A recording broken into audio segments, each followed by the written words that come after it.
Wow, look at this crowd. Thank you all so much for being here tonight. This is fantastic. This whole project started 3 years ago when I was traveling in Cambodia. And we were driving outside of Phnom Penh. We came upon a gigantic garbage dump that seemed like it was moving. It was just a mountain of garbage. And the closer we got, we saw that it was covered with children, and they were scavenging for something to eat. Then we learned that they could all be in school if they only had school supplies. The UN estimates there's 120 million children denied an education every year because they can't afford school supplies. So we jumped in our van, we went shopping, we brought back a whole van full of school supplies to a tiny little school at the base of this garbage dump called the PIO school, and we were able to give access to education to 50 children that day. That was our first delivery. My journeys of going on these giving trips have taken me to some of the most remote outposts of the globe, places I never imagined myself being, like Nambak, Laos, Samburu, Kenya, Dharamsala, India, and Bergen County, New Jersey. We have met thousands and thousands of children and heard their unbelievable stories. And here are a couple. Tibet. Every year, 2,000 to 3,000 Tibetans flee their homeland in pursuit of religious freedom and the right to an education, which they are denied in China. They go to live in Dharamsala, India, with the Dalai Lama. The trek across the Himalayas can take up to 4 months, and many die along the way from starvation, exposure, or they're simply shot down by the Chinese border guards. I met a young girl who told me that she was sent on this trek by her parents with her auntie. The trek was really difficult. It was cold. They were starving. There was a blizzard. They got lost. They were disoriented. A monk came. He saved them. The monk was trekking with them. And then there was just a spray of machine gun fire. And as this little girl said in her own words, then my auntie was lying in the red snow. The monk was also shot, but he managed to carry her for weeks until they got to the border. And then he died. She made it. She was 5. We made a delivery to over 1,000 Tibetan refugee children. Every single one had an equally harrowing story, and every single one was willing to risk everything for the right to an education. Cambodia. Tonle Sap is the largest lake in Cambodia. It's basically a huge floating village, and the supermarket is a boat going by with some fruit. We met a boy who lost his arm to a crocodile. And he got around his village in a little metal tub with 1 oar. His parents couldn't afford a prosthetic arm for him. His parents couldn't even afford school supplies.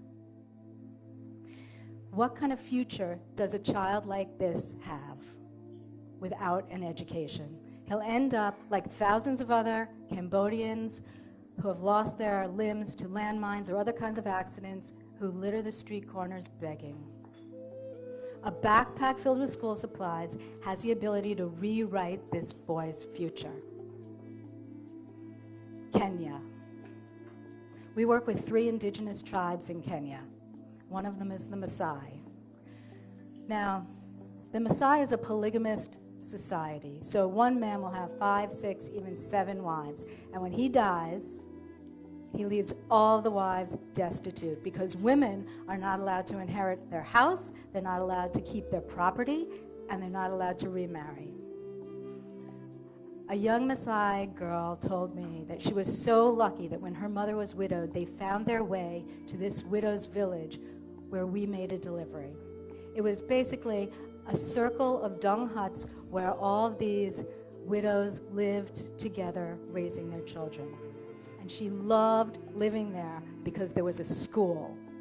And for the first time in her life, she was not denied an education because she was a girl. It's also very common in the Maasai culture that a male relative will marry off a young girl in exchange for a cow. A girl for a cow. Her uncle and 2 other men came bursting into the girls' dormitory where she was fast asleep in the middle of the night and kidnapped her and dragged her down to the river where there was an old man with a cow waiting for her. She was terrified. The Maasai Warriors who worked at the widow's village got wind of what was going on and ran down to the river and kidnapped her back. She was 11 years old. She's now 14. She's in high school. She's determined to go to law school. She wants to work in Kenyan's government so she can prevent what happened to her happening to any other girls. Now, when we go on our delivery trips, we deliver every backpack personally, as some of you know who have been on our trips. We also, instead of bringing all of our backpacks from the United States, we've started sourcing them locally. So we seek out the most marginalized women in these communities, women with no job skills or education, and we teach them how to sew our backpacks. Then we offer them employment to sew our backpacks that we then fill and give to children in need. People call these the backpacks that give twice. Now, we've been all over the world, but in 2012, we brought our mission home to the foster children of the United States. Because of abuse or neglect, a child is taken suddenly out of their home, no time to pack, put into the foster care system, and they go to a new school the next day with nothing but a garbage bag with some pencils. I wouldn't have believed it if I hadn't seen it with my own eyes, but it's true. We made a delivery to 330 foster children in Bergen County, New Jersey.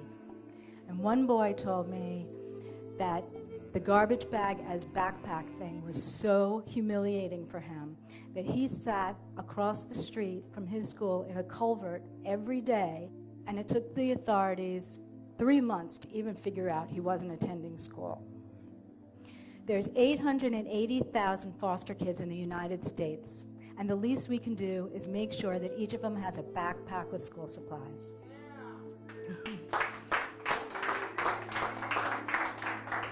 Now,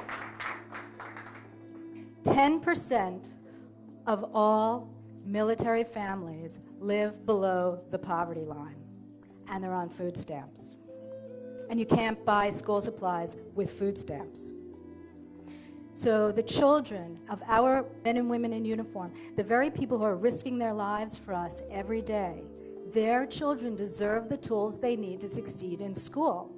And this is our new initiative for 2013. We are going to be supporting military families in the United States.